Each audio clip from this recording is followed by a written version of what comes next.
Natal de 2024. Família ao redor da mesa rindo, passando pratos, fingindo que estava tudo perfeito. Esperei até todo mundo estar com a boca cheia. Então perguntei: Então, Marcelo, o hospital já confirmou o agendamento da cirurgia? Meu filho Marcelo e minha nora Patrícia se entreolharam e riram. Ah, sim, confirmaram semana passada, disse Marcelo super casual. Mas a gente usou o dinheiro na nossa festa de bodas de madeira. A Patrícia e eu só fazemos 5 anos de casados uma vez na vida, né, mãe? A mesa continuou sorrindo como se ele tivesse falado sobre o tempo. Larguei o garfo devagar. Marcelo, levanta a mão para mim. O quê? Levanta a mão. Quero ver uma coisa. Ele levantou sem entender. A mão estava visivelmente inchada, dedos tortos. Essa cirurgia não era para mim, filho. Era para você. Artrite reumatoide agressiva. Tinha janela de 18 meses para tratamento. Vocês gastaram o dinheiro do seu tratamento numa festa. Silêncio mortal. O garfo de Marcelo caiu no prato. A sala ficou em silêncio absoluto. O rosto do Marcelo ficou branco. Patrícia congelou com o molho a meio caminho da boca. Aquela frase transformou o Natal num pesadelo em 3 segundos. Os rostos deles ficaram brancos e ninguém falou mais nada pelo resto da noite. Mas antes de eu continuar, verifique se você já se inscreveu no canal, deixe seu like. E me conte nos comentários de onde você está ouvindo minha história. Quero muito saber até onde ela já chegou. A luz da manhã entrou pelas venezianas antigas da sala, mas eu não tinha me movido do sofá a noite toda. Meu celular ainda estava na mão, tela rachada de quando deixei cair horas atrás. Finalmente desbloqueei de novo e abri o aplicativo da seguradora mais uma vez rezando para ter imaginado aquele número. Saldo disponível para resgate. R$0. 212 mil reais. Sumidos. 12 anos de contribuições mensais na minha previdência privada. Cada centavo que sobrava do aluguel dos 3 apartamentos que sobraram do que Antônio construiu. Cada real da minha aposentadoria como professora que eu não gastava comigo. Tudo ali, guardado, investido, crescendo mês a mês. E agora, 0. Levantei do sofá com as costas doendo. Minhas articulações estalaram. 60 anos pesam quando você passa a noite em claro num sofá que já foi confortável há 20 anos atrás. Caminhei até a cozinha arrastando os chinelos no piso frio de cerâmica. Cada passo ecoava na casa vazia. A pia ainda estava cheia de louça da noite anterior. Pratos com restos de ceia que ninguém tinha tocado depois daquela bomba que soltei. Travessas de farofa endurecida. Vinagrete ressecado. Molho de maionese formando crosta amarelada nas bordas. Abri a geladeira. A luz fraca iluminou as sobras. 2 garrafas de espumante pela metade. Espuma já morta. Uma travessa de peru que ninguém quis levar embora. Rabanada encharcada. Arroz empedrado. Fechei a porta e encostei a testa no inox gelado. O motor da geladeira roncou. Barulho familiar que me acompanhava desde que Antônio morreu. Antônio. Ele estaria com 65 anos agora. Cabelos grisalhos que ele sempre disse que ia deixar crescer quando se aposentasse. Barriga saliente de homem que gostava de cerveja gelada no fim de semana. Riso alto que enchia a casa. Mãos calejadas de tanto trabalhar com construção. Conheci Antônio quando eu tinha 22 anos. Ele tinha 27. Eu era professora recém-formada dando aula num colégio municipal em Petrópolis. Ganhava uma miséria. Morava num quartinho de pensão que dividia com outra professora. Antônio era mestre de obras. Construía casas para ricaços do Rio que queriam refúgio na serra. Ele apareceu no colégio para fazer um orçamento de reforma no telhado. Me viu na hora do recreio organizando fila de alunos. Disse que nunca tinha visto alguém tão bonito ficando bravo. Rimos. Começamos a conversar. 3 meses depois estávamos namorando. 1 ano depois, casados. Antônio não tinha estudo, mas tinha ambição. Pegava cada centavo que sobrava e investia em terrenos baratos. Comprava, esperava valorizar, revendia, comprava 2. Em 10 anos, construiu 3 prédios de 4 apartamentos cada. Pequenos, simples, mas bem localizados. Alugou todos. A renda nos deu segurança. Quando Marcelo nasceu, eu tinha 28 anos. Antônio, 33. Foi parto normal. 12 horas de trabalho de parto. Antônio segurou minha mão o tempo todo. Quando Marcelo finalmente saiu, roxo, cheio de verniz, berrando, Antônio chorou. Chorou feito criança. Disse que nunca tinha sentido tanto medo e tanta felicidade ao mesmo tempo. Marcelo foi nosso único filho. Tentamos ter mais, mas não veio. Depois de 5 anos tentando, aceitamos. Um já era bênção suficiente. Antônio era pai presente. Brincava de bola no quintal. Ensinava Marcelo a andar de bicicleta. Levava para pescar no rio aos domingos. Ajudava com lição de casa mesmo sem entender metade da matéria. Marcelo era grudado nele. Pai e filho. Inseparáveis. Até aquele dia. Marcelo tinha 5 anos. Era uma terça-feira comum. Antônio saiu cedo para uma reunião em São Paulo. Ia apresentar projeto de construção para um empresário grande. Se conseguisse o contrato, seria o maior trabalho da vida dele. Ele estava animado. Beijou Marcelo dormindo antes de sair. Me beijou na porta. Disse que voltava à noite com champanhe para comemorar. Não voltou. O telefone tocou às 3 da tarde. Polícia rodoviária. Acidente na Dutra. Caminhão invadiu a pista. Colisão frontal. Vítima fatal no local. Desabei. Lembro de cair de joelhos na cozinha. Lembro do telefone escorregando da mão. Lembro da vizinha entrando, me pegando do chão, ligando para minha irmã. O velório foi um borrão, caixão fechado. Não dava para ver o corpo. A funerária disse que era melhor assim. Centenas de pessoas, operários que trabalharam com Antônio, vizinhos, familiares, todo mundo chorando. Marcelo não entendia. Ficava perguntando onde estava o pai. Eu não conseguia explicar. Como explica a morte para uma criança de 5 anos? Minha irmã tentou. Disse que o pai tinha virado estrelinha. Marcelo ficou olhando para o céu esperando ver o pai brilhar. Depois do enterro, a casa ficou silenciosa. Silêncio pesado, sufocante, que machucava. Eu não saía da cama, não comia, não tomava banho, só chorava. Marcelo ficava sentado do lado da cama olhando para mim sem entender. Foi minha irmã que me puxou de volta. Ela chegou 1 semana depois do enterro, me arrastou para o chuveiro, me enfiou roupa limpa e disse: "Você tem um filho. Ele precisa de você. Levanta." Levantei, voltei a dar aulas, voltei a cuidar da casa, voltei a viver, mesmo que por dentro estivesse morta. Os apartamentos que Antônio deixou foram minha salvação. Ele tinha seguro de vida também. 200 mil reais. Usei para quitar as dívidas da construção e guardar uma reserva. Nos primeiros anos, precisei vender 2 dos 3 prédios inteiros, 8 apartamentos, para ter capital de giro e garantir a educação do meu filho. Fiquei apenas com o último prédio, do qual mantive 3 apartamentos gerando aluguel e vendi o quarto. Os aluguéis desses 3 entravam todo mês. 9 mil reais no total. Não era muito, mas com minha aposentadoria de professora, 6 mil reais, dava para viver. Criei Marcelo sozinha, sem homem, sem ajuda. Acordava às 5 da manhã, fazia café, preparava a lancheira dele, levava para a escola, ia trabalhar, buscava de tarde, ajudava com lição, fazia janta, dava banho, colocava para dormir. Todo dia a mesma rotina. Todo dia exausta. Todo dia sozinha. Mas fiz questão de que ele não sentisse falta de nada. Roupa boa, tênis de marca, material escolar completo, festas de aniversário com bolo decorado e salgadinhos, viagens nas férias para a praia, mesada generosa. Talvez tenha sido aí que errei. Talvez tenha compensado demais a falta do pai. Talvez tenha mimado demais porque tinha medo de perdê-lo também. Talvez tenha dito sim para tudo porque não aguentava ver tristeza nos olhos dele. Marcelo cresceu bonito, alto, olhos claros que puxou do pai, sorriso fácil. Era popular na escola. Tinha amigos, namoradas, jogava futebol, tirava notas medianas, mas passava de ano. Quando terminou o ensino médio, quis fazer faculdade de administração. Particular. PUC-Rio. 28 mil reais por semestre. Engoli seco. Calculei. Ia apertar, mas dava. Matriculei. Marcelo entrou na faculdade e entrou num mundo novo. Mundo de gente rica, filhos de empresários, meninos que dirigiam carro importado, meninas que veraneavam em Miami.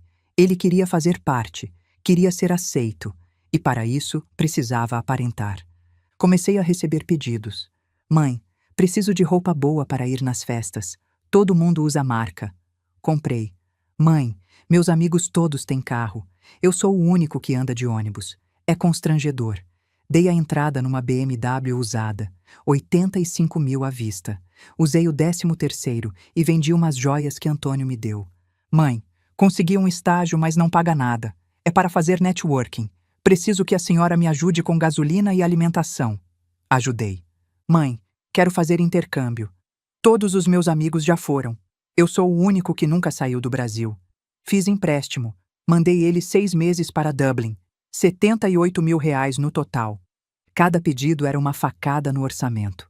Cada sim que eu dava era um não que eu dava para mim mesma. Parei de comprar roupa. Parei de ir ao salão. Parei de viajar. Parei de viver para que ele vivesse a vida que eu nunca tive. Marcelo se formou aos 24 anos, sem nunca ter trabalhado de verdade. O estágio era 3 vezes por semana, 4 horas por dia, sem remuneração. Ele dizia que estava construindo o currículo. Eu acreditava. Quando pegou o diploma, comemorou com os amigos em Búzios. Fim de semana inteiro. Gastou 8 mil reais no meu cartão. Quando vi a fatura, senti o peito apertar. Mas não falei nada. Ele estava feliz. Merecia comemorar. Depois da formatura, começou a procurar emprego. Ou pelo menos era o que dizia. Mandava currículo. Ia em entrevistas. Mas nada dava certo. O salário era baixo. O cargo era inferior. A empresa não tinha nome. Sempre tinha algum motivo. 6 meses depois, ainda estava desempregado morando no meu apartamento de Ipanema que eu comprei com a venda de uma das propriedades que Antônio deixou, comendo com meu dinheiro, dirigindo o carro que eu pagava. 1 ano depois, conheceu Patrícia. Ela apareceu numa tarde de domingo. Cabelo alisado, unhas feitas, roupa de academia colada no corpo. Sorriu com dentes clareados. Oi, dona Carmen. Ouvi falar tanto da senhora. Beijou meu rosto deixando marca de batom. Patrícia tinha 26 anos. Era formada em publicidade. Trabalhava como coach de lifestyle, o que significava que gravava vídeos na praia falando sobre gratidão e vendia mentoria online de como viver bem. Morava com os pais na Barra da Tijuca. Dirigia um Jeep Compass branco que o pai deu de presente de formatura. Marcelo estava encantado. Falava dela o tempo todo. A Patrícia é incrível, mãe. Ela tem visão de negócio. Ela vai me ajudar a empreender.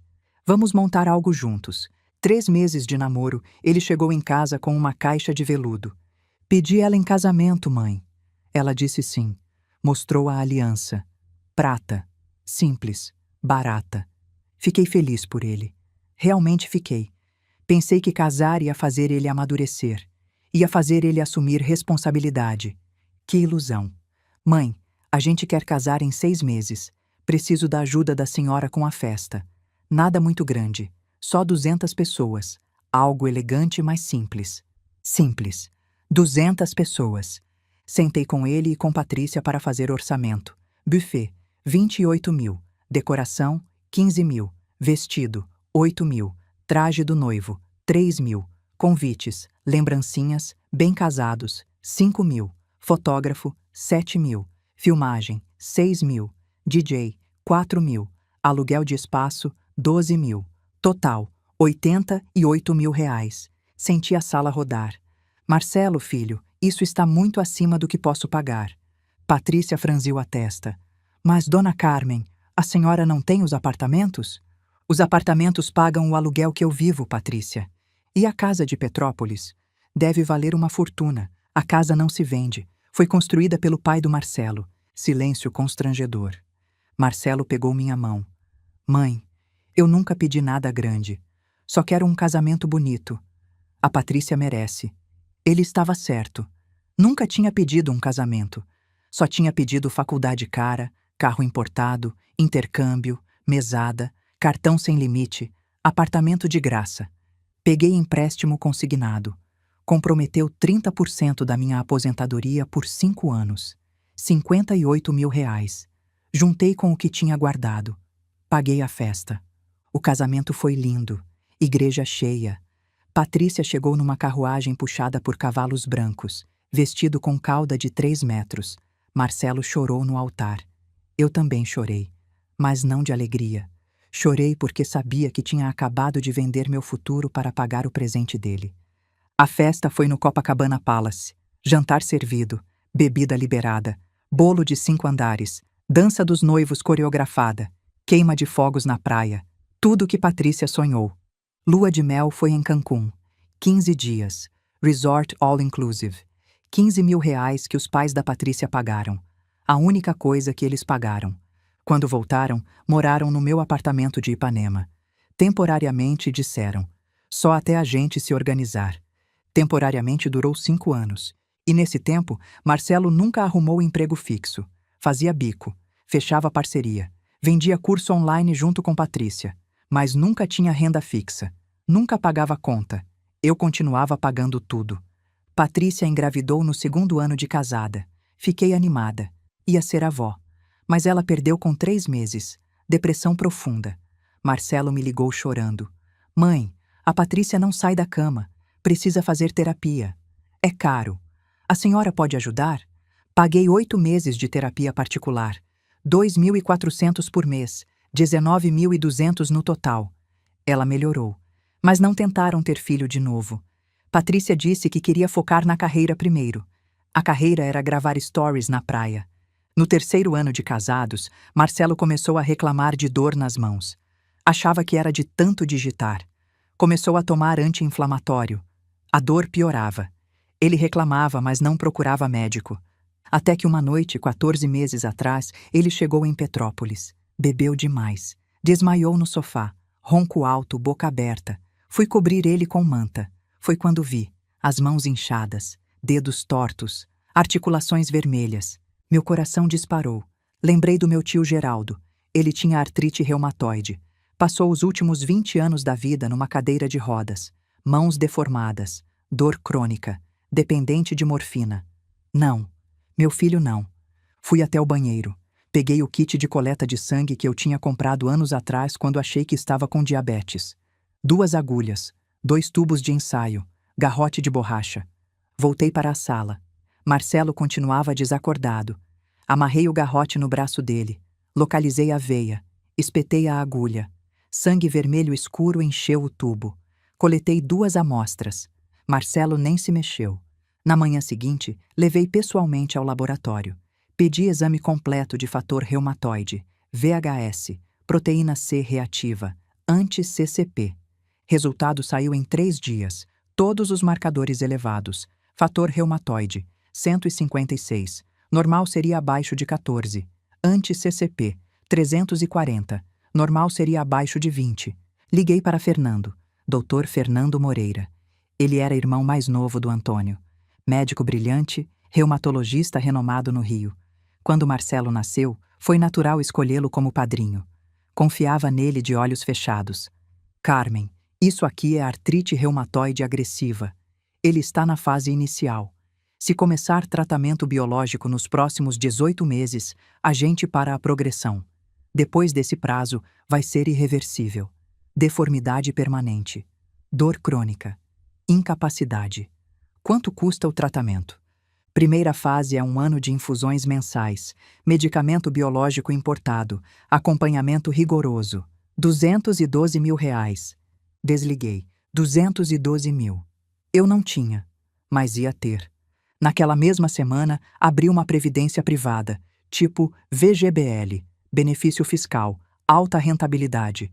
Coloquei como beneficiário exclusivo Marcelo Silva. Finalidade: despesas médicas. Comecei a contribuir com tudo que sobrava. R$ 1.000 por mês. Às vezes 2.000. Quando recebia restituição de imposto, jogava tudo lá. Quando os inquilinos pagavam aluguel adiantado, separava uma parte. Parei de comer fora. Parei de comprar roupa. Parei de trocar celular. Economizei em tudo. Durante 14 meses, juntei. Fiz aportes. Investi. O dinheiro cresceu. Rentabilidade boa. Chegou a 212 mil reais exatos. Não contei para ninguém. Nem para Marcelo. Nem para Patrícia. Nem para minha irmã. Era segredo meu. Meu plano para salvar meu filho sem que ele soubesse que estava doente e entrasse em pânico. Marquei a consulta no Sírio-Libanês para dali a 2 meses. Data exata para o início da janela ideal de tratamento. Tinha tudo planejado. Ia contar para Marcelo uma semana antes, ia mostrar os exames, ia explicar o diagnóstico, ia acalmar ele dizendo que tinha dinheiro guardado, ia salvar meu filho, mas 2 semanas antes da consulta, recebi a ligação. Dona Carmen, aqui é Amanda, gerente da Previdência. Estou ligando para confirmar o resgate integral que a senhora autorizou ontem. Que resgate? Do VGBL. 212 mil reais. A senhora mandou e-mail autorizando a senhora Patrícia Silva a fazer o resgate por emergência médica do beneficiário. Eu não autorizei nada, mas a senhora mandou e-mail. E a senhora Patrícia ligou aqui chorando dizendo que o Marcelo estava em crise e que a senhora estava viajando e não conseguia resolver. Meu coração parou. Qual e-mail? carmenurgente2023@gmail.com. Esse e-mail não é meu, mas tem seu nome. Eu não criei esse e-mail. Eu não autorizei resgate nenhum. Silêncio do outro lado. Dona Carmen, o dinheiro já foi transferido há 3 dias. Para onde? Conta da senhora Patrícia Silva. Desliguei. Mãos tremendo, visão embaçada, respiração curta. Liguei para Marcelo. Filho, cadê a Patrícia? Ela está aqui do meu lado, mãe. A gente tá na estrada voltando de Paraty. Paraty? É, a gente fez a festa de bodas de madeira no fim de semana. Foi incrível, mãe. A senhora devia ter ido.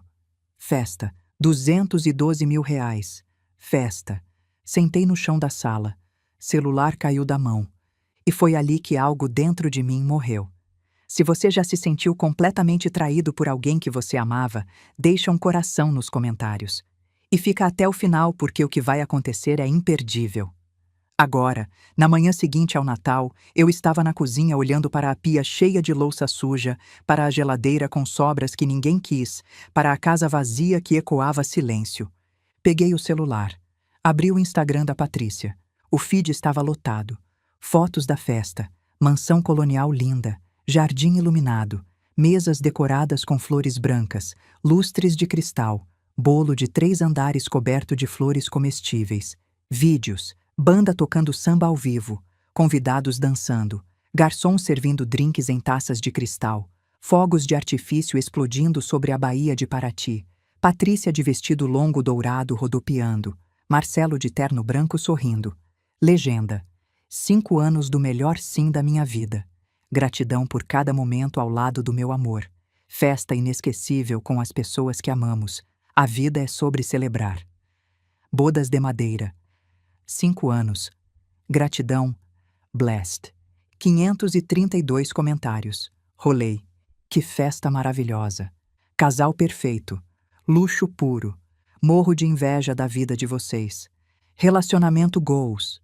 Fechei o aplicativo. Sentei na mesa da cozinha e abri meu extrato bancário. Rolei os últimos 6 meses. Transferência para Marcelo, R$ 4.500. Descrição: aluguel. Transferência para Marcelo, R$ 3.200. Descrição: condomínio e IPTU. Pagamento cartão adicional. Patrícia, R$ 8.750. Pagamento cartão adicional. Marcelo, R$ 12.340. Transferência para Marcelo, R$ 2.800. Descrição: seguro e IPVA. Somei tudo de cabeça. Nos últimos 6 meses, R$ 31.500. Mais de 5.000 por mês. Isso sem contar a previdência privada. Peguei papel e caneta, comecei a listar. Gastos com Marcelo, últimos 12 anos. Faculdade, R$ 224 mil. 8 semestres vezes 28 mil. BMW, entrada mais 36 parcelas que paguei, R$ 112 mil. Intercâmbio, Dublin, R$ 78 mil, cotação da época. Mesada durante faculdade, 4 anos vezes 1.500 por mês, R$ 72 mil. Cartões de crédito, média mensal, R$ 6 mil por 144 meses, R$ 864 mil. Casamento, R$ 58 mil. Apartamento Ipanema, comprei para ele morar, R$ 650 mil. Contas do apartamento, condomínio, IPTU, luz, água, gás. R$ 2.800 por mês, vezes 60 meses, igual a R$ 168 mil. Seguro e manutenção, BMW, R$ 48 mil. Terapia da Patrícia, R$ 19.200. Diversos: roupas, viagens, presentes, emergências. R$ 150.000 estimado. Total: R$ 2.443.200. R$ 2.443.200 em 12 anos. Olhei para o número, reli, refiz a conta. Mesmo resultado, 2,5 milhões. E agora ele não tinha nem tratamento garantido porque os 212 mil que eram para salvar a vida dele viraram festa. O celular tocou. Nome na tela: Marcelo. Atendi. Mãe, a senhora precisa vir aqui em casa agora. A voz dele estava estranha, ofegante. Marcelo, são 7 da manhã. O que aconteceu? Só vem. É urgente. Desliguei. Peguei a bolsa. Tranquei a casa. Entrei no meu Gol 2015, o único carro que eu conseguia pagar, e desci a serra. O trânsito estava leve. Cheguei em Ipanema em 1h20. Subi os 15 andares. Toquei a campainha. Patrícia abriu. Rosto inchado, olhos vermelhos, rímel borrado. Graças a Deus que a senhora chegou, dona Carmen. Ela me puxou para dentro. O apartamento estava uma zona. Copos vazios por todo lado, roupas jogadas no sofá, uma garrafa de uísque virada na mesa de centro. Marcelo estava sentado no chão da sala, encostado na parede, celular na mão. Mãe, senta aqui. Sentei na poltrona em frente a ele. O que foi, filho? Ele levantou o rosto, olhos fundos, barba por fazer. A senhora sabia? Sabia o quê? Que eu tô doente. Meu coração parou. Como assim doente? Patrícia sentou do lado dele, pegou na mão dele. Conta pra ela, amor. Marcelo respirou fundo. Acordei essa madrugada com as mãos travadas. Não conseguia mexer os dedos. A dor era tanta que eu gritei. Patrícia me levou no hospital. Fizeram um exame de sangue. Deu alterado. O médico disse que eu preciso procurar um reumatologista urgente porque pode ser artrite reumatoide. Fechei os olhos. Marcelo. Aí eu lembrei, mãe. Lembrei daquela vez faz uns 14 meses que eu dormi lá em casa e acordei com o braço todo roxo. A senhora disse que era só hematoma, que eu devia ter batido dormindo. Mas não era, né? Abri os olhos. Ele estava me encarando. A senhora coletou meu sangue enquanto eu dormia, não foi? Não consegui falar. Patrícia se levantou. Eu sabia. Eu falei para ele que a senhora fez alguma coisa escondido. Marcelo continuou. Liguei para o padrinho Fernando hoje de manhã. Ele não ia mentir para mim. Sabe o que ele disse? Silêncio. Que a senhora levou meu sangue para ele há 14 meses. Que ele diagnosticou artrite reumatoide agressiva. Que eu tinha uma janela de 18 meses para começar tratamento biológico. Que depois dessa janela, a doença vira irreversível. Lágrimas desceram no rosto dele. Faz 14 meses, mãe. 14. Patrícia cruzou os braços. E agora a gente descobre que a senhora montou uma previdência privada de R$ 200.000 escondida, pro tratamento dele, e que a gente resgatou esse dinheiro achando que era pra festa. Marcelo socou o chão. Eu perdi meu tratamento, mãe, por causa de uma festa. Levantei devagar. Você não perdeu por causa da festa, Marcelo. Você perdeu porque eu fui idiota de colocar o resgate dessa previdência no seu nome e no da Patrícia como beneficiários autorizados em caso de emergência médica. Patrícia deu um passo na minha direção. A senhora que autorizou. Eu não autorizei nada. Meu grito ecoou no apartamento. Eu estava em São Paulo. Você ligou para o banco, fingiu que eu tinha autorizado, mandou um e-mail falso do meu nome e roubou R$ 212.000 que eram para salvar a vida do seu marido. Patrícia ficou roxa. Eu não roubei. A senhora disse que era para emergência. Marcelo disse que precisava da festa para conseguir contratos novos. Era uma emergência. Marcelo se levantou cambaleando. Patrícia, cala a boca! Ele se aproximou de mim. Mãe, eu preciso desse tratamento. O médico disse que ainda dá tempo de tentar controlar com medicação cara, mas precisa de dinheiro, muito dinheiro. Dei um passo para trás. E você acha que eu tenho de onde tirar mais R$ 200.000, Marcelo? A senhora tem os apartamentos. Os apartamentos pagam R$ 3.000 de aluguel cada um, 9.000 no total. É o que eu vivo. Não dá para vender. Patrícia entrou na conversa de novo. Então a senhora vende essa casa gigante de Petrópolis que fica vazia o ano todo. Olhei para ela como se estivesse vendo pela primeira vez. Aquela casa foi construída pelo meu marido, pelo pai do Marcelo. Ele morreu naquela casa. É a única coisa que me resta dele. E a saúde do Marcelo? Vale menos que uma casa velha? Algo dentro de mim se rompeu. Peguei minha bolsa. Eu passei 12 anos da minha vida sustentando vocês dois. Paguei faculdade, paguei carro, paguei apartamento, paguei casamento, paguei cada conta que chegava. E em troca, vocês roubaram o único dinheiro que eu juntei para salvar meu filho. Marcelo veio atrás de mim. Mãe, eu não sabia. Eu juro que eu não sabia.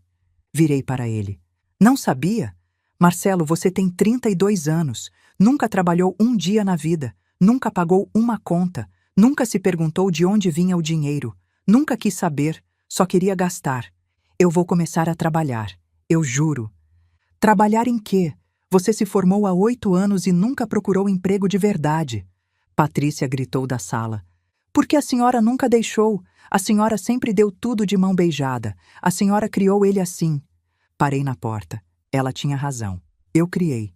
Virei para trás uma última vez. Vocês têm razão. Eu criei esse monstro. Mas a partir de hoje, eu paro de alimentar. Saí e fechei a porta. No elevador, minhas pernas fraquejaram. Segurei na barra. Respirei fundo. Quando as portas abriram no térreo, uma senhora entrou.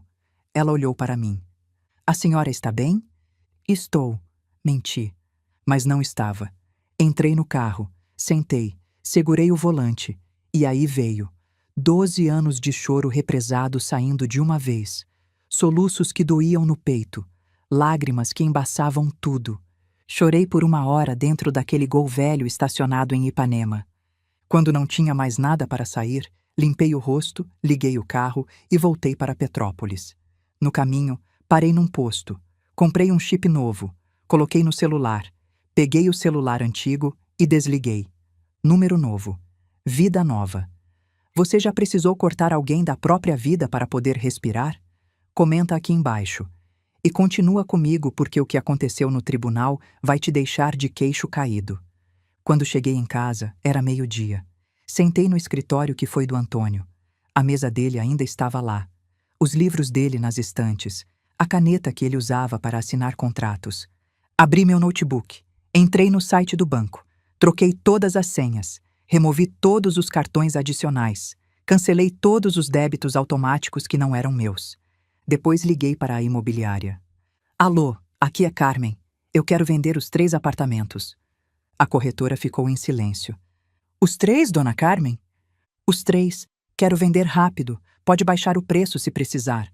Mas e a renda da senhora? Eu me viro. Desliguei.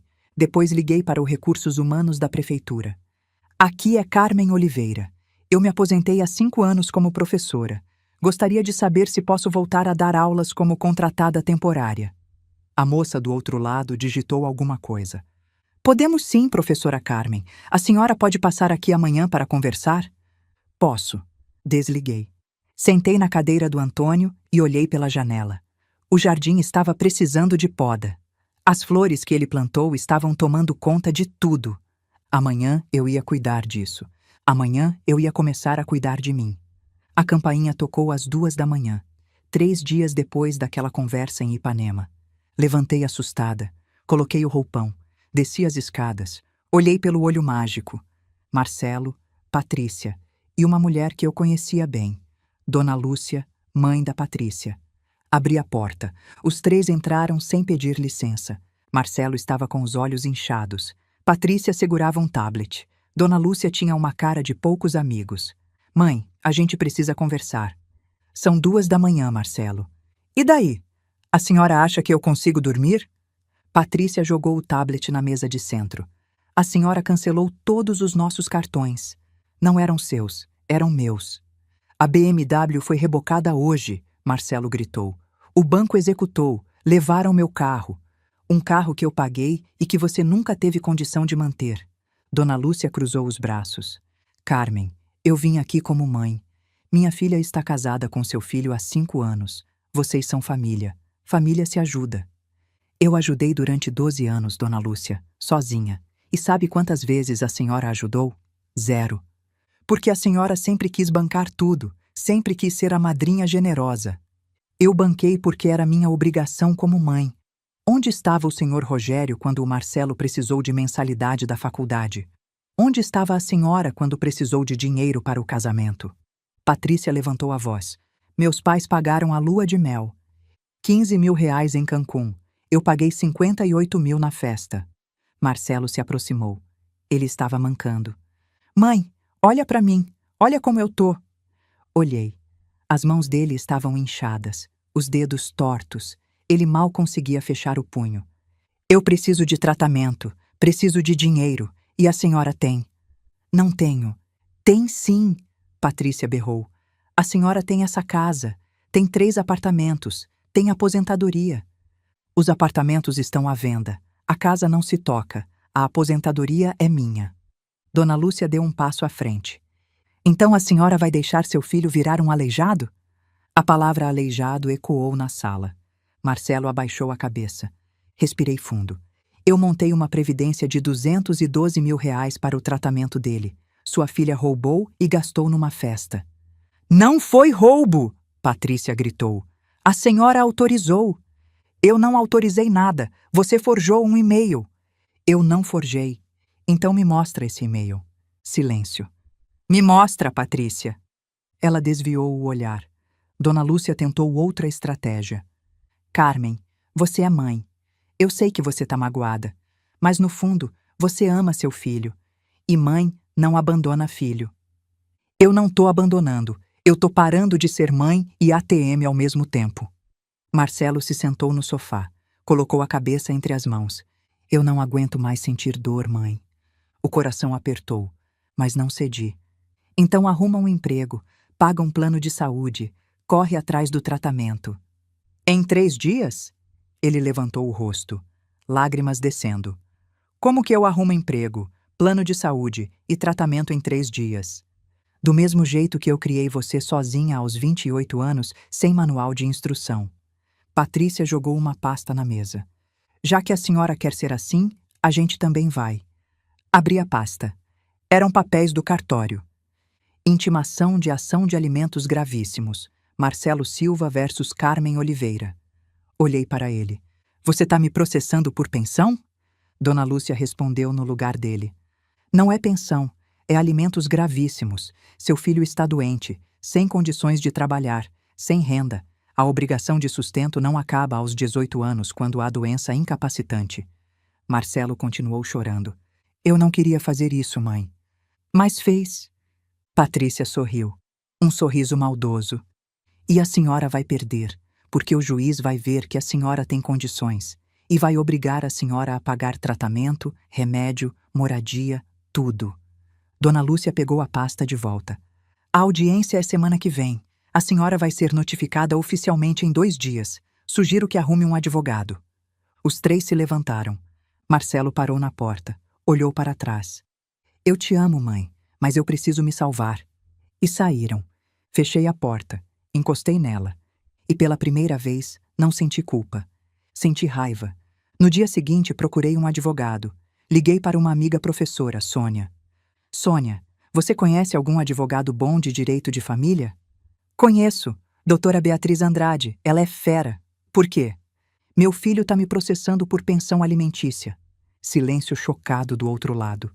Meu Deus, Carmen, passa no WhatsApp que eu te mando o contato dela. Recebi o contato. Liguei imediatamente. Escritório Andrade e Associados. Preciso falar com a doutora Beatriz. É urgente. Ela está em reunião, mas posso agendar para amanhã. Por favor, diga que é sobre ação de alimentos gravíssimos. Audiência semana que vem. Um momento. Música de espera. Voz feminina, firme, decidida. Beatriz Andrade, me conta o caso. Contei tudo, desde Antônio, desde os 5 anos do Marcelo, os 12 anos de sustento, os 2 milhões gastos, a doença, a previdência, o roubo da Patrícia, a festa de 200 mil e agora o processo. Ela ouviu tudo sem interromper.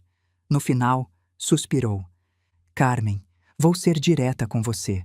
Ação de alimentos gravíssimos tem base legal quando existem 3 coisas: necessidade de quem pede, capacidade de quem paga e vínculo familiar. Seu filho tem doença incapacitante. Você tem aposentadoria e imóveis. E você é mãe dele. Tecnicamente, ele tem chances de ganhar. Meu estômago embrulhou. Mas sempre tem um mais. Você sustentou ele a vida inteira. Gastou 2 milhões. Juntou dinheiro para o tratamento que foi roubado pela esposa dele. Isso pesa. E pesa muito. Se a gente provar que houve estelionato, que o dinheiro do tratamento foi desviado intencionalmente, a gente pode reverter. Como prova? Você tem a gravação da ligação do banco? Tem o laudo do IP do e-mail falso? Tem os extratos da Previdência? Tenho tudo. Então traz tudo para mim amanhã. E Carmen? Sim? Você vai ter que olhar para o seu filho no tribunal e não fraquejar. Vai ter que ser forte. Consegue? Olhei pela janela. Montanhas verdes, céu azul, sol brilhando. Consigo! No dia seguinte fui ao escritório dela. Prédio comercial no centro de Petrópolis. 10º andar. Doutora Beatriz tinha uns 50 e poucos anos. Cabelo curto grisalho, terno azul marinho impecável, olhar penetrante, aperto de mão firme. Senta, Carmen. Sentei. Ela abriu uma pasta. Conta tudo de novo, nos mínimos detalhes.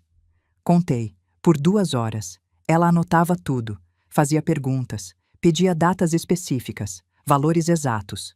Quando terminei, ela fechou a pasta. Você tem um caso forte, muito forte, mas vai ser doloroso. Eu sei. Não, você não sabe. Eu vou ter que expor tudo, cada centavo que você gastou, cada sacrifício que você fez. Vou ter que mostrar que seu filho é um parasita, que a esposa é criminosa, que eles destruíram a própria vida por ganância e irresponsabilidade. E você vai ter que sentar lá e ouvir tudo isso sendo dito sobre o seu filho. Lágrimas encheram meus olhos. Você ainda quer fazer isso? Limpei as lágrimas. Quero. Então me traz todos os documentos. Cada extrato, cada comprovante, cada recibo, tudo. Passei os 3 dias seguintes organizando documentos. 12 anos de comprovantes empilhados na mesa da sala. Extratos bancários marcados com marca-texto. Notas fiscais organizadas cronologicamente.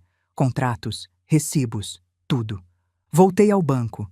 Pedi cópia oficial da gravação. Pedi laudo técnico detalhado do IP. Pedi histórico completo da Previdência Privada. Fui ao laboratório onde fiz os exames do Marcelo. Pedi cópia autenticada de tudo. Liguei para o padrinho Fernando. Fernando, preciso de você.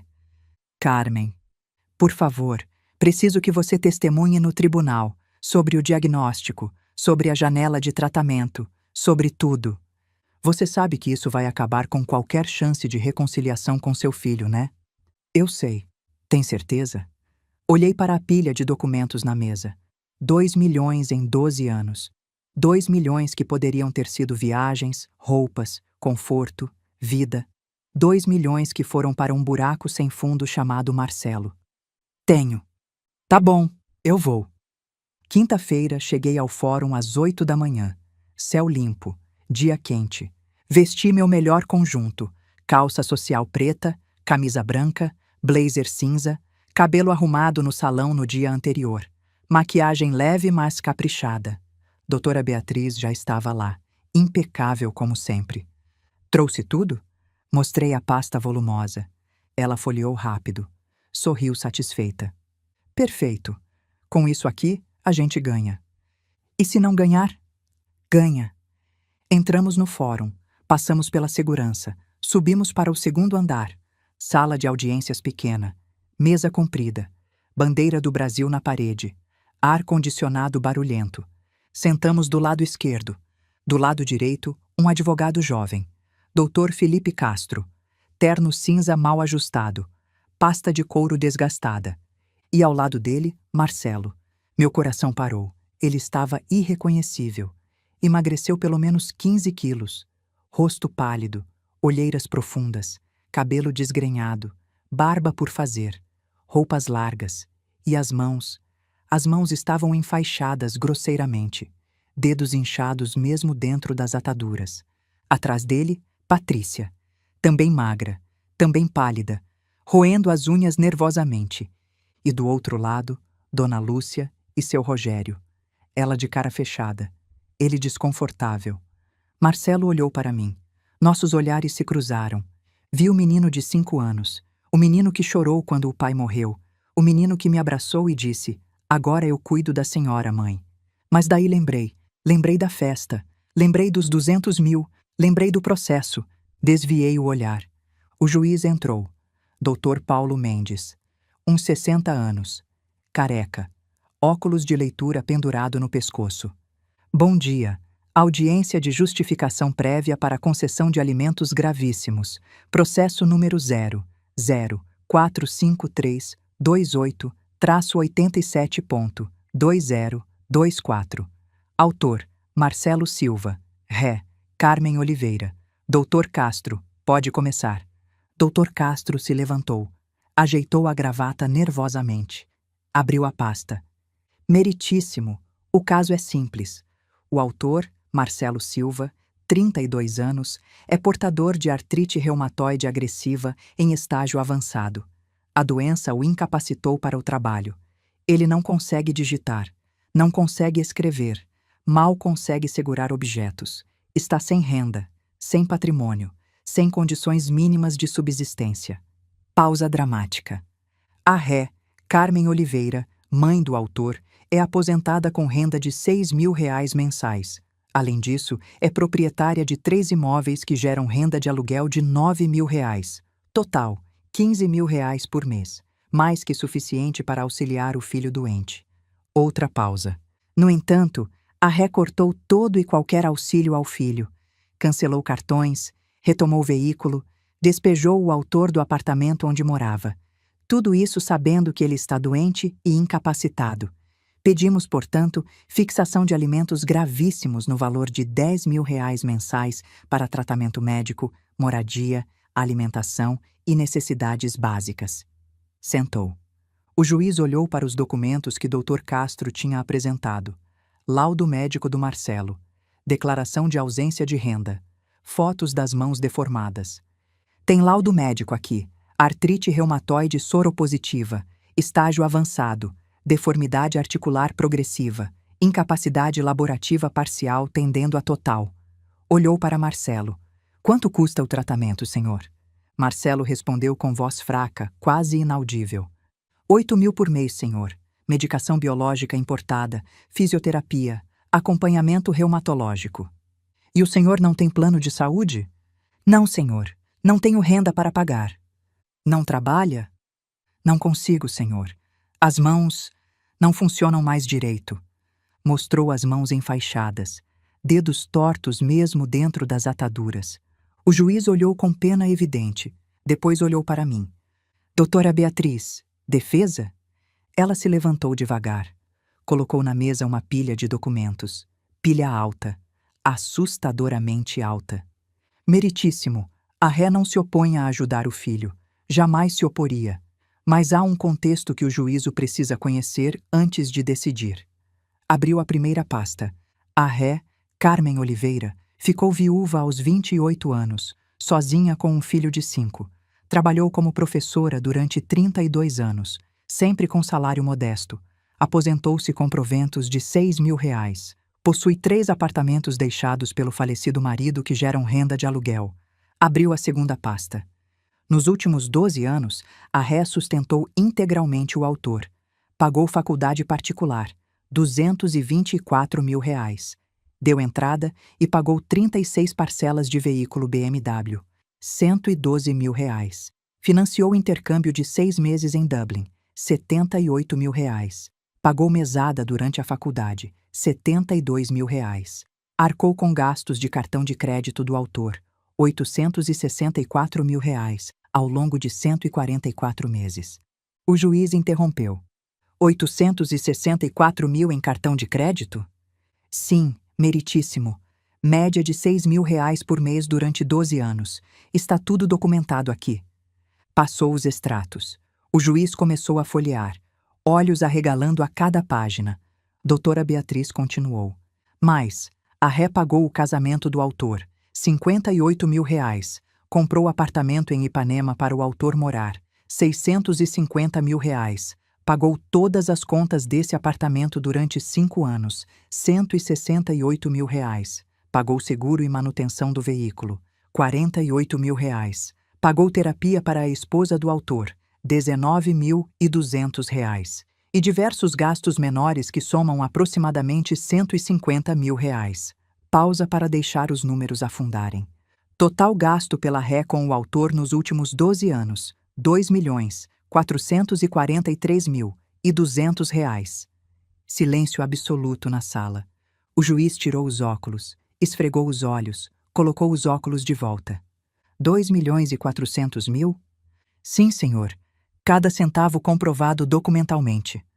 Dr. Castro tentou se levantar.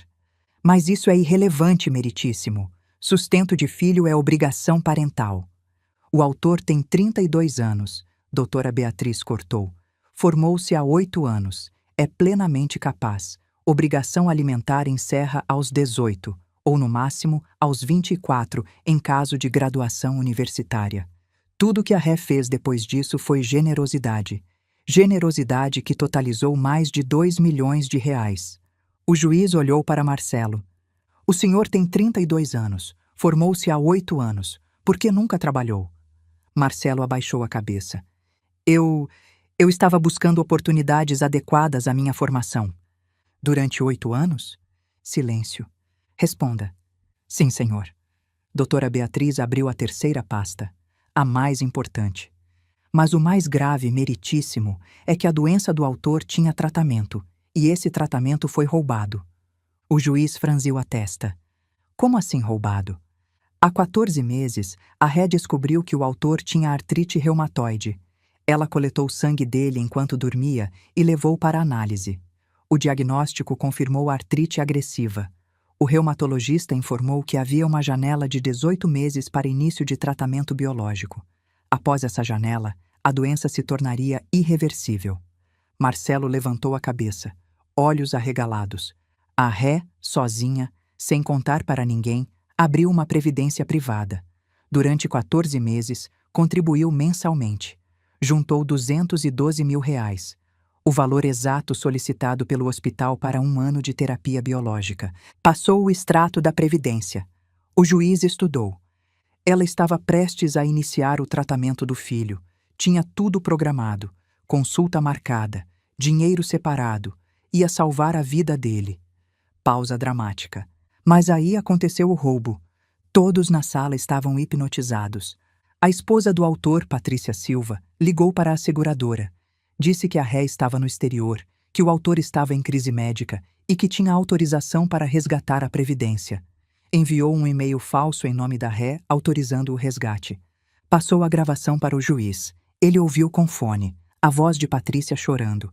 Por favor, preciso do dinheiro urgente. A Carmen está na Europa. O Marcelo está muito mal.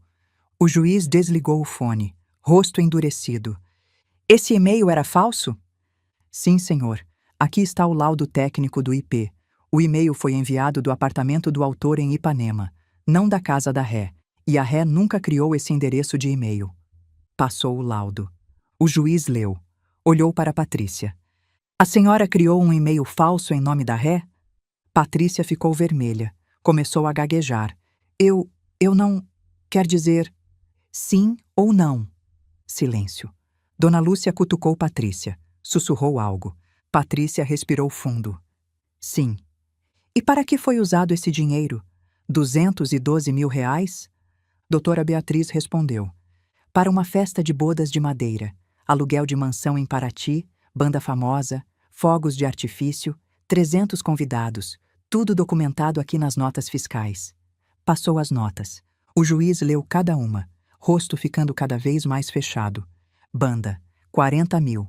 Fogos, 25.000. Local, 70.000. Buffet, 50.000. Decoração, 27.000. Vocês gastaram R$ 212.000 numa festa de casamento enquanto esse dinheiro era para tratar uma doença grave? Marcelo tentou falar. Eu não sabia, meritíssimo. Eu juro que não sabia. Como não sabia? A festa foi sua. Mas eu não sabia de onde tinha vindo o dinheiro. A Patrícia disse que tinha conseguido um patrocínio. Patrícia levantou. Eu disse que era dinheiro da Carmen. Disse que ela tinha liberado. Você mentiu! Marcelo gritou de volta. O juiz bateu o martelo com força. Silêncio! Os dois sentam agora. Sentaram. O juiz respirou fundo, visivelmente tentando manter a compostura. Doutora Beatriz, tem testemunha?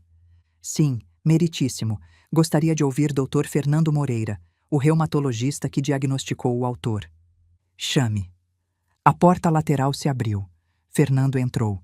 Terno impecável, postura firme. Prestou o juramento. Sentou na cadeira de testemunha. Doutora Beatriz começou. Doutor Fernando, quando o senhor diagnosticou artrite reumatoide no autor? Há 14 meses, em outubro de 2023. Havia tratamento disponível na época? Sim, terapia biológica com medicação importada, infusões mensais durante 1 ano. Qual era a janela para início do tratamento? 18 meses a partir do diagnóstico. Dentro dessa janela, 90% de chance de controle total da doença sem sequelas permanentes. E hoje, qual o quadro do autor? Fernando olhou para Marcelo, compaixão no olhar. Hoje a doença está em estágio avançado. Deformidade articular irreversível, progressão contínua. O tratamento agora é apenas paliativo, controle de dor, fisioterapia. Mas o dano já está feito. Se o tratamento tivesse sido iniciado na janela correta, quando a ré tinha o dinheiro guardado, qual seria o prognóstico? O autor estaria praticamente curado, viveria vida normal, sem dor, sem limitação, sem sequelas. Marcelo começou a tremer, lágrimas descendo. Doutora Beatriz continuou. A ré procurou o senhor quando descobriu o diagnóstico? Sim, ela apareceu no meu consultório desesperada. Tinha coletado sangue do filho escondido. Me implorou para fazer os exames com urgência. Quando confirmei artrite reumatoide, ela chorou. Perguntou quanto custava salvar o filho. Disse o valor. 212 mil para 1 ano de tratamento. Ela saiu de lá decidida a conseguir o dinheiro. E conseguiu. Sozinha. Olhou diretamente para Marcelo. Sua mãe trabalhou feito condenada para juntar esse dinheiro. Cortou cada gasto pessoal. Vivia de arroz e ovo para botar cada centavo na previdência. Tudo para salvar você. E você nem sabia que estava doente. Nem sabia que ela estava se matando para te salvar. Porque você estava ocupado gastando 6 mil por mês no cartão dela em balada. Marcelo soluçou alto. Fernando desceu da cadeira de testemunha. O juiz ficou em silêncio por 1 minuto completo, olhando para os documentos. Para Marcelo. Para mim. De volta para os documentos. Finalmente falou. Voz dura como pedra. Vou ser extremamente claro. Esse é um dos casos mais revoltantes que já passou por essa vara. Um filho que durante 12 anos sangrou 2,5 milhões da mãe viúva que trabalhava como professora. Que nunca trabalhou 1 dia sequer. Que viveu no luxo enquanto ela comia arroz com ovo. E quando ela junta dinheiro, não para ela, mas para salvar a vida dele, esse dinheiro é roubado pela nora dele em conluio evidente com ele. Marcelo tentou protestar, mas o juiz ergueu a mão. Não me interrompa. É impossível que o senhor não soubesse de uma festa de 200 mil reais. Impossível. O senhor sabia. E deixou acontecer. E agora vem aqui, com a cara de pau de me pedir que eu obrigue sua mãe a pagar mais 10 mil por mês. Mais, depois de 2,5 milhões. Bateu a mão na mesa. Doutor Castro, tecnicamente uma ação de alimentos gravíssimos procede quando há 3 requisitos. Necessidade do alimentando, possibilidade do alimentante e vínculo familiar. Seu cliente tem doença incapacitante, a ré tem renda e patrimônio, e é mãe dele. Tecnicamente procede. Pausa. Mas o direito não é apenas técnica, é justiça. E seria uma monstruosa injustiça obrigar essa mulher, que já deu tudo, literalmente tudo, a continuar sustentando um filho que destruiu a própria vida por irresponsabilidade e ganância. Bateu o martelo. Julgo improcedente o pedido de alimentos gravíssimos. O autor é maior, é capaz, teve todas as oportunidades e desperdiçou todas. Mais grave, contribuiu direta ou indiretamente para o desvio de recursos destinados ao próprio tratamento. Não cabe à ré arcar novamente. Determina o encaminhamento dos autos ao Ministério Público para a apuração de crime de estelionato contra Patrícia Silva, artigo 171 do Código Penal. Custas processuais por conta do autor. Está encerrado. Último batida de martelo. Final. Definitiva. Marcelo desabou na cadeira. corpo inteiro tremendo. Patrícia começou a chorar compulsivamente. Dona Lúcia levantou furiosa. Isso é um absurdo. A senhora vai pagar por isso, Carmen. Doutora Beatriz se colocou na frente. A senhora está desrespeitando a decisão judicial. Sugiro que se retire antes que seja conduzida coercitivamente. Seguranças se aproximaram. Dona Lúcia saiu batendo o pé. Rogério atrás, cabeça baixa. Patrícia foi carregada para fora quase desmaiando. Marcelo ficou sentado, sozinho, chorando. Olhei para ele. Última vez.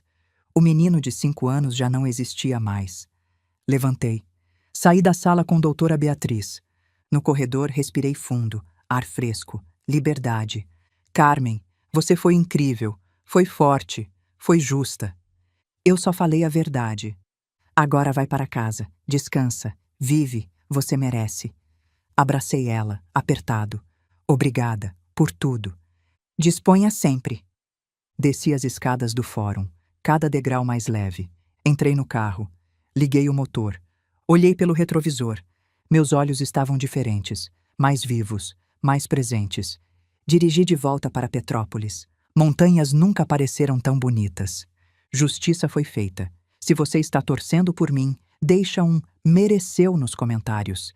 E não vá embora agora porque o meu recomeço vai te inspirar. Os meses seguintes foram de transformação silenciosa. Não aconteceu nada espetacular. Nenhum momento de cinema onde tudo se resolve num grande finale emocionante.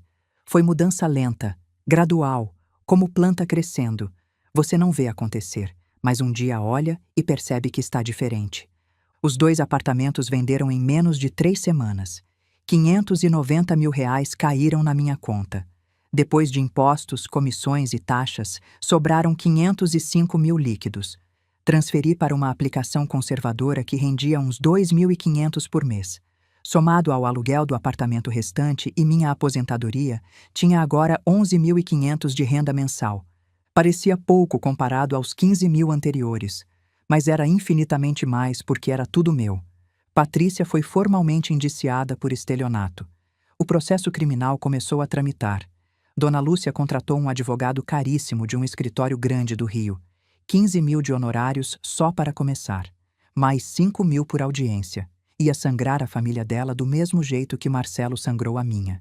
Tinha uma justiça poética nisso. Marcelo se mudou definitivamente para a casa dos sogros na Barra da Tijuca. Mora num quarto pequeno nos fundos, perto da área de serviço. Dona Lúcia e seu Rogério bancam o tratamento dele. Descobriram na pele o que significa sustentar alguém com doença crônica cara. 8 mil reais por mês em medicamento. Mais 2 mil em fisioterapia. Mais 1.500 em consultas. 11.500 mensais. Exatamente a renda que eu tinha agora. A diferença é que eles tinham que tirar do próprio bolso enquanto eu finalmente podia gastar comigo. Soube por terceiros, minha irmã que mantinha contato esporádico com Dona Lúcia através de uma amiga em comum, que a situação lá estava insustentável. Marcelo afundado em depressão. Patrícia em crise de ansiedade constante por causa do processo criminal. Dona Lúcia reclamando amargamente de ter que pagar tudo. Seu Rogério fazendo horas extras no banco para cobrir os gastos. A casa, antes harmoniosa, virou campo de batalha. Marcelo tentou me procurar algumas vezes nos primeiros meses. Ligações de números diferentes que eu não atendia. Mensagens no WhatsApp que eu deletava sem ler. Uma carta que chegou pelos correios que devolvi sem abrir. Um dia ele apareceu na porta de casa. Olhei pelo olho mágico, vi ele parado ali com as mãos enfaixadas, e não abri. Ele ficou 15 minutos tocando a campainha. Depois sentou no degrau da entrada. Ficou ali por 2 horas. Eu fiquei dentro de casa, firme, sem abrir janela, sem dar sinal de vida. Quando olhei de novo, ele tinha ido embora. Nunca mais voltou. Comecei a dar aulas na escola municipal em fevereiro, quando o ano letivo começou. Turmas de 6º e 7º ano. Crianças de 11, 12 anos. Energia pura. Barulho constante. Perguntas sem parar. No primeiro dia, entrei na sala e 28 pares de olhos curiosos se viraram para mim. Bom dia, meu nome é Carmen, sou a professora de português de vocês. Um menino magrelo levantou a mão. A senhora é muito velha para ser professora? Risadas da turma. Antigamente eu teria ficado constrangida. teria me sentido ofendida. Dessa vez, sorri. Tenho 60 anos. Já fui professora durante 32 anos antes de me aposentar. Voltei porque gosto de ensinar. E porque vocês, mesmo sendo bagunceiros, são mais agradáveis que muitos adultos que conheci. Mais risadas. Mas dessa vez comigo, não de mim. Aquelas crianças se tornaram parte da minha rotina. 3 vezes por semana, 4 horas por dia, eu vivia cercada de energia jovem, perguntas honestas, risadas genuínas. Eles me chamavam de tia Carmen, mesmo eu pedindo para me chamarem de professora Carmen. Desisti de corrigir. Tia Carmen era carinhoso. Levava bala para distribuir quando se comportavam bem. Contava histórias da minha época de professora. Ensinava português através de músicas que eles gostavam. Virava amiga deles sem perder a autoridade. Uma menina chamada Júlia, magrinha, quieta, sempre sentada no fundo, começou a me procurar depois das aulas. Tia Carmen, posso fazer uma pergunta? Claro, Júlia. A senhora acha que eu consigo ser escritora mesmo sendo pobre? Meu coração apertou. Júlia, talento não tem classe social. Se você tem dom para escrever, vai ser escritora, independente de quanto dinheiro sua família tem. Mas minha mãe disse que escritor não ganha dinheiro, que eu tenho que fazer alguma coisa prática.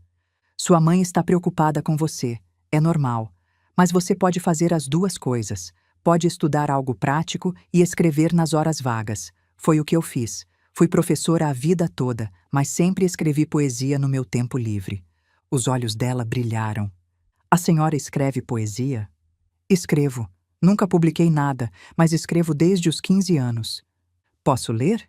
Hesitei. Nunca tinha mostrado meus poemas para ninguém além de Antônio. Trago alguns na próxima aula. Fui para casa, abri o baú velho no quarto onde guardava meus cadernos de poesia. Tinha pelo menos 20 cadernos cheios, 45 anos de poesia. Escolhi alguns poemas mais adequados para uma criança de 12 anos. Digitei no computador. Imprimi. Na aula seguinte, entreguei para Júlia. Ela leu ali mesmo, na sala de aula, enquanto eu explicava a regência verbal para o resto da turma. Quando terminou, tinha lágrimas nos olhos. Tia Carmen, isso é muito bonito. Obrigada, querida. A senhora devia publicar. Sorri. Talvez um dia. Mas a semente estava plantada. Voltei para casa pensando naqueles cadernos empoeirados. 45 anos de sentimentos guardados. Talvez fosse hora de fazer algo com eles. No fim de março, conheci seu Valdemar. Eu estava no mercadinho do bairro comprando pão quando esbarrei nele literalmente. Carrinho dele bateu no meu na esquina do corredor de laticínios. Desculpa, ele disse. Foi culpa minha. Estava distraída. Olhamos um para o outro. Ele era alto, cabelos grisalhos bem cortados, bigode aparado, óculos de leitura pendurado numa corrente no pescoço. Olhos gentis, sorriso tranquilo. A senhora mora aqui no bairro? Nunca te vi antes. Moro há 30 anos. Casa de tijolos à vista 2 ruas acima. A casa que tem o jardim cheio de rosas? Essa mesma. Passo por lá toda manhã quando vou caminhar. Sempre admirei aquele jardim. Foi você quem plantou? Foi meu falecido marido. Eu só mantenho. Ele tinha bom gosto. As rosas estão lindas. Conversamos por mais alguns minutos. Descobri que ele era viúvo também. Mulher morreu de câncer 3 anos atrás. Tinha 2 filhos adultos que moravam em São Paulo. Era aposentado da Light. Morava sozinho 2 ruas abaixo. Sabe, ele disse antes de irmos embora. Tem uma padaria nova que abriu perto da praça. Fazem um pão de fermentação natural muito bom. Se quiser experimentar, posso te mostrar no sábado. Meu primeiro instinto foi recusar. Não, obrigada, não quero incomodar. Mas me forcei a responder diferente. Adoraria. Sábado de manhã, nos encontramos na praça. Caminhamos até a padaria. Compramos pão quentinho. Sentamos num banco da praça comendo pão com manteiga e tomando café que compramos num carrinho ali perto. Conversamos por 2 horas, sobre tudo, sobre nossos casamentos, sobre viuvez, sobre filhos, sobre aposentadoria, sobre a vida que tínhamos e a vida que nos restava. Valdemar era fácil de conversar.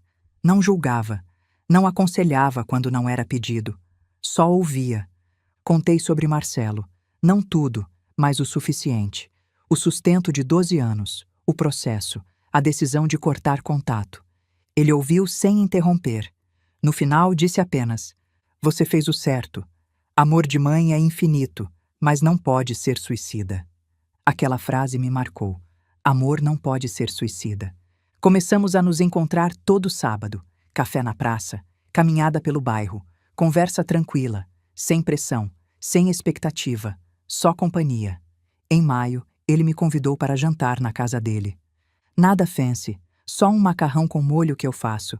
Dizem que fica bom. Fui. A casa era pequena, mas aconchegante. Sala com sofá velho, mas limpo. Estante cheia de livros, fotos da família nas paredes, cheiro de molho de tomate cozinhando. Jantamos na mesinha da cozinha.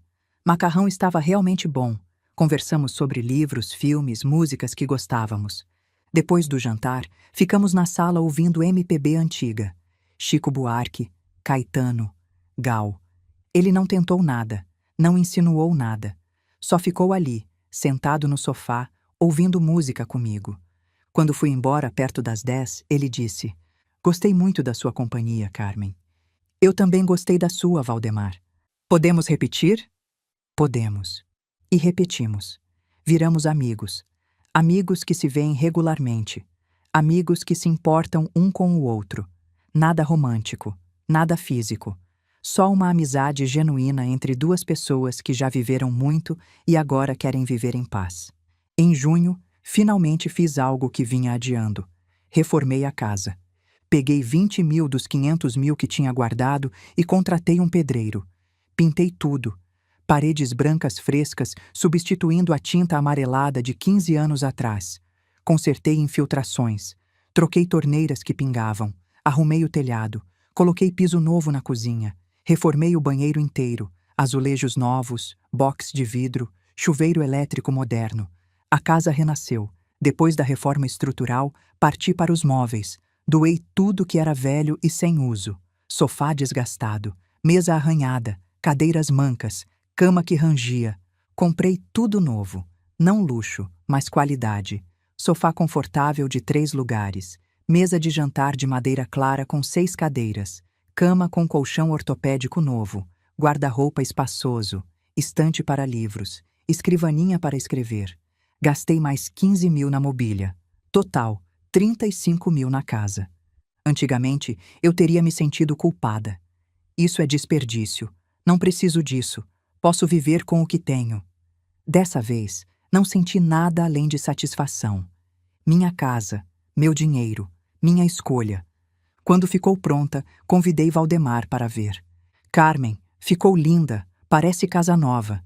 Está nova, 30 anos de descuido, agora consertado. Fizemos churrasco no quintal para inaugurar. Só nós dois. Carne, salada, cerveja gelada, música ambiente, conversa boa. "Você está diferente", ele disse no meio do churrasco. "Diferente como?" "Mais leve, mais presente, como se tivesse voltado a morar no próprio corpo." Pensei sobre isso. Ele tinha razão. Durante 12 anos, eu tinha vivido em função do Marcelo. Cada decisão, cada gasto, cada pensamento era filtrado através da pergunta: como isso afeta meu filho? Agora, pela primeira vez em 12 anos, eu vivia em função de mim mesma. "Voltei mesmo", respondi. "Fiquei ausente muito tempo, mas voltei." Em julho, aconteceu algo inesperado. Júlia, a menina da escola que gostava de escrever, me procurou depois da aula. "Tia Carmen, vou fazer um sarau na biblioteca municipal. É para jovens escritores lerem seus textos. Queria saber se a senhora pode ler alguns dos seus poemas." "Júlia, eu não sou jovem escritora. Mas a senhora escreve, e escreve bem. Por favor, seria uma honra ter a senhora lá." Olhei para aqueles olhos brilhantes, cheios de esperança. Como eu podia recusar? "Tá bom, eu vou." O sarau era numa sexta à noite. Biblioteca municipal pequena. Umas 50 pessoas na plateia. Maioria jovens, adolescentes, jovens adultos na casa dos 20. E eu, única 60 anos ali. Quando chegou minha vez, subi no pequeno palco improvisado. Mãos tremendo, coração acelerado. Olhei para a plateia, todos me olhando com curiosidade. Respirei fundo. "Boa noite. Meu nome é Carmen. Tenho 60 anos e escrevo poesia desde os 15. Nunca mostrei para quase ninguém. Essa é a primeira vez que leio em público. Silêncio atento. Abri meu caderno. Escolhi um poema que escrevi logo depois que Antônio morreu. Esse poema se chama Ausência. E li. Minha voz tremeu no começo, mas foi ficando firme. As palavras fluíam. 45 anos de emoção contida saindo através daqueles versos. Quando terminei, silêncio. Depois, aplausos. Aplausos genuínos, calorosos. Júlia estava na primeira fileira chorando. Desci do palco com as pernas bambas, mas o coração cheio. Depois do sarau, várias pessoas vieram falar comigo. Jovens me dizendo que meu poema tinha tocado eles, que queriam ouvir mais, que eu devia publicar. Uma mulher de uns 40 anos se apresentou. Carmen, meu nome é Luciana. Sou editora de uma pequena editora independente aqui de Petrópolis. A gente publica poesia. Tenho interesse em ver mais do seu trabalho. Entreguei meu contato quase em transe. No caminho de volta para casa, liguei para Valdemar. Uau, você não vai acreditar no que aconteceu. Contei tudo. Carmen, estou tão orgulhoso de você. Sabia que você tinha talento. Você nunca leu meus poemas. Não precisa. Vejo talento em você toda vez que conversa. Na forma como escolhe palavras, como expressa sentimentos. Você é poeta, Carmen. Sempre foi. Desliguei sorrindo. Poeta. Eu, Carmen Oliveira, professora aposentada, mãe que escolheu se salvar, viúva que aprendeu a viver de novo. Poeta. Luciana me ligou uma semana depois. Carmen, li tudo o que você mandou. É lindo, genuíno, doloroso, real. Quero publicar. Publicar como? Um livro, coletânea dos seus melhores poemas, uns 60, 70 poemas. A gente faz edição pequena primeiro, 1000 exemplares. Vê como o público recebe. Se vender bem, a gente faz segunda edição. Mas quanto custa? Para você, nada. A gente assume o risco. Você recebe 10% de royalties sobre cada venda. Não acreditei. Você tá falando sério? Completamente. Você toparia? Toparia? Era o sonho que eu nem sabia que tinha. Topo. Passamos agosto e setembro trabalhando no livro. Eu selecionando poemas, Luciana editando, sugerindo mudanças mínimas, organizando em ordem temática. O livro teria 5 seções: amor, perda, solidão, recomeço, liberdade. Cada seção contava parte da minha história sem contar explicitamente. Era autobiografia emocional. Escolhemos o título, Raízes Soltas. A capa seria foto de uma árvore antiga com raízes expostas, livres, não mais presas na terra. Em outubro, recebi a primeira cópia impressa. Segurei nas mãos tremendo. Meu livro, meu nome na capa, minhas palavras eternizadas em papel. Chorei. Chorei de alegria pura. Mostrei para Valdemar. Ele leu ali mesmo, sentado no meu sofá novo, enquanto eu fazia café. Quando terminou, tinha lágrimas nos olhos. Carmen, isso é... Não tenho palavras. É profundo, é verdadeiro, é você. Abracei ele. Obrigada por estar aqui comigo nesse momento. Não tem outro lugar onde eu preferiria estar. O lançamento foi marcado para novembro, numa livraria pequena do Centro Histórico de Petrópolis. Convidei as pessoas que importavam, Valdemar, Júlia e mais alguns alunos da escola, minha irmã que veio de Curitiba especialmente, Sônia e algumas amigas professoras antigas, doutora Beatriz, que se tornou amiga depois do processo. Não convidei Marcelo, não porque quisesse machucá-lo, mas porque aquele momento era meu, só meu, e ele não fazia mais parte da minha vida. Na noite do lançamento, a livraria estava cheia, umas 80 pessoas, muito mais do que esperava. Luciana fez uma introdução linda apresentando meu trabalho. Depois, me chamou para ler. Escolhi 3 poemas, um sobre amor, Antônio, um sobre perda, viuvez, um sobre liberdade, recomeço. Minha voz não tremeu. Estava firme, segura, presente. Aplausos no final. Fila para autografar livros. Vendi 43 exemplares naquela noite. 43 pessoas compraram meu livro. Minha poesia. Minha alma em papel. Quando finalmente acabou, já passava da 10. Valdemar me esperou até o final. Vamos comemorar? Ele perguntou. Vamos. Fomos num restaurante italiano pequeno perto dali. Pedimos vinho, massa, sobremesa. Comemoramos vida. No caminho de volta, já em casa, sentei na varanda com uma taça de vinho olhando as estrelas. 60 anos, viúva. Mãe que aprendeu a se colocar em primeiro lugar. Poeta publicada. Professora amada pelas crianças. Amiga de um homem gentil. Moradora de uma casa linda. Dona da própria vida. Tudo que perdi. Tudo que ganhei. O saldo estava positivo. Em dezembro de 2025, um ano depois daquele Natal fatídico, acordei sozinha na minha casa silenciosa. Fiz café. Sentei no jardim que Antônio plantou. As rosas estavam floridas, vermelhas, amarelas, cor-de-rosa, perfume adocicado no ar. Valdemar apareceu perto das 9 com panetone.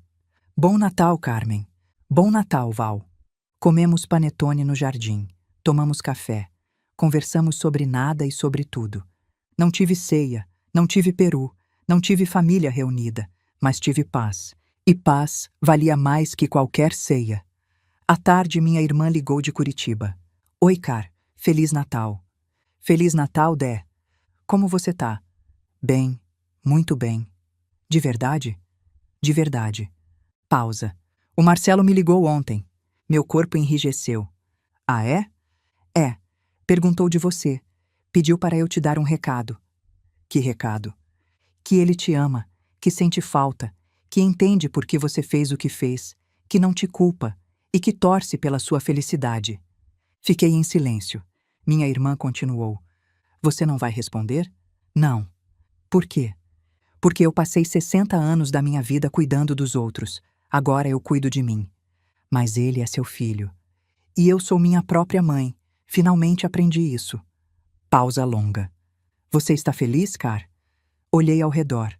Casa bonita, jardim florido, livro publicado, trabalho que amava, amigo que me valorizava. Estou. Pela primeira vez em muito tempo, estou realmente feliz. Então tá bom, é isso que importa. Desligamos. Sentei de volta no jardim. Peguei meu caderno de poesia novo. Comecei a escrever. Um poema sobre liberdade. Sobre saber quando soltar. Sobre entender que amar não é se anular. Sobre aprender que família não é corrente, é escolha. Escrevi até o sol se pôr. Quando escureceu, entrei. Tomei banho. Vesti pijama confortável. Preparei janta leve. Comi sozinha na minha mesa nova, olhando pela janela para as montanhas que emolduravam Petrópolis. Antônio teria amado ver a casa assim, renovada, viva. Consegui, amor, falei para o vazio. Finalmente consegui viver. Silêncio respondeu, mas era um silêncio bom, silêncio de paz, não de solidão. Dormi cedo, sono profundo, sem pesadelos. Acordei no dia seguinte com sol entrando pela janela. Primeiro dia depois do Natal. Primeiro dia do resto da minha vida. Fiz café. Reguei o jardim. Li algumas páginas do livro que estava lendo. Perto das 10, Valdemar tocou a campainha. Bom dia. Trouxe pão fresco. Bom dia. Acabei de fazer café. Sentamos na varanda. Comemos pão com manteiga. Tomamos café. Você está radiante hoje, ele disse. Estou? Está. Tem um brilho diferente nos olhos. Sorri. Acho que finalmente entendi. Entendeu o quê? Que felicidade não é ter tudo. É não precisar de nada que você não tem. Ele segurou minha mão por cima da mesa. Aperto gentil. Sem pressão. Só afeto. Você é sábia, Carmen. Não sou. Só levei 60 anos para aprender o óbvio. Ficamos ali sentados, de mãos dadas, ouvindo passarinhos. Minha vida não era perfeita. Ainda tinha dias difíceis. Ainda sentia falta do Marcelo criança. Ainda sentia falta do Antônio. Ainda me pegava lembrando dos tempos quando a casa era cheia de vida. Mas aprendi que saudade faz parte. Dor faz parte. Perda faz parte. O que não podia fazer mais parte era eu me anular para fazer outros felizes. Hoje tenho 62 anos, cabelos castanhos com fios grisalhos que não pinto mais porque gostei do visual. Corpo mais magro porque comecei a caminhar todo dia. Rosto com rugas profundas, mas que sorri de verdade. Moro sozinha na casa que Antônio construiu. A casa está viva de novo. Tem flores nas janelas, música na sala. Risada na cozinha quando Valdemar vem jantar. Dou aulas 3 vezes por semana e amo cada minuto. As crianças me dão energia, me fazem rir, me lembram que vida é agora, não amanhã. Publiquei meu primeiro livro, já vendeu 700 exemplares. Luciana quer publicar o segundo. Estou escrevendo. Tenho um amigo que me valoriza sem me cobrar, que está presente sem ser invasivo, que me faz companhia sem me sufocar. Tenho uma casa bonita, confortável, cheia de coisas que escolhi porque gostei, não porque eram baratas. Tenho dinheiro no banco. Não muito, mas suficiente. E pela primeira vez, esse dinheiro é meu para gastar comigo. Às vezes olho para a foto do Marcelo criança que ainda está pendurada na parede da sala. Menino de 5 anos sorrindo com 2 dentes faltando, e sinto aperto no peito. Mas não é culpa, não é arrependimento. É saudade do que foi, não do que é. E aprendi que isso é ok. Aprendi que amar não é dar tudo, é saber quando parar de dar. Aprendi que ser mãe não é se sacrificar até morrer, é ensinar o filho a andar sozinho. Aprendi que família não é obrigação, é escolha. E tem hora que a gente escolhe soltar. Se você está lendo isso agora, vivendo o que eu vivi, pagando contas que não são suas, sustentando sonhos que não são seus, vivendo vidas que não são suas, me escuta com atenção. Parágrafo. Para antes que não sobre nada de você. Para antes que você vire sombra na própria vida. Para antes que você morra por dentro para que outros vivam por fora. Você não é egoísta. Você não é monstro. Você não é vilão. Você é ser humano que merece viver a própria vida. Eu levei 60 anos para aprender isso. Não leva 60. Aprende agora, porque a vida é curta demais para viver pela metade. E o amor que não te respeita não é amor. É prisão. Eu me libertei. E nunca dormi tão bem. Hoje, sentada na varanda da minha casa, com café quentinho na mão, sol morno no rosto, passarinhos cantando no jardim que Antônio plantou, eu posso dizer com absoluta certeza: eu sou feliz. Não perfeitamente feliz, não Hollywood feliz, mas real feliz. A felicidade de quem finalmente está vivendo a própria vida, não a vida dos outros. E essa felicidade ninguém pode roubar de mim. Porque aprendi finalmente que o amor mais importante é o amor próprio. O resto é consequência. E você? Está vivendo pela metade ou vivendo de verdade? Comenta aqui que eu quero saber sua história. Se você chegou até aqui, obrigada de coração por ter ficado comigo até o final. Histórias como essa só fazem sentido quando tem alguém do outro lado para ouvir. Me conta nos comentários. O que você achou? Essa história tocou você de alguma forma? Comenta aqui embaixo que eu leio cada um. E se você conhece alguém que precisa ouvir essa história, compartilha. Às vezes a gente precisa da história de outra pessoa para entender a nossa própria. Até a próxima história.